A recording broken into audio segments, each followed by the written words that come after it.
ডান। না এখনো ডান হয়নি, ওদের একমাত্র ছেলে, ওনাটা নেবেন না? কত? 500 টাকা।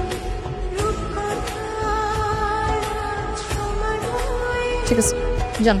না এখনো ডান হয়নি, মানে আমার হবু স্ত্রী, তারটাও তো বাকি আছে, তারটা নেবেন না? দাম বলেন। নাম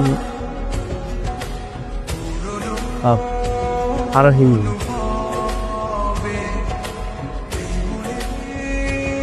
এই কি, তোমার নামের সাথে নাম মিলে গেল না? আমার নামের সাথে নাম মিলে যায় না, ও আমার নামই বস। শান্ত ভাইয়া, ব্যাপার কি? আপনি তো খুব ফাজিল। কি বলে দিব সাকিব ভাইকে সবকিছু? আরে সাকিবকে বলতে কিছু হবে না, ও তো আর আমার বন্ধু না, ও এখন আমার বেয়াই। যদি চাও বলতে পারো, যাও বলো বলো কোনো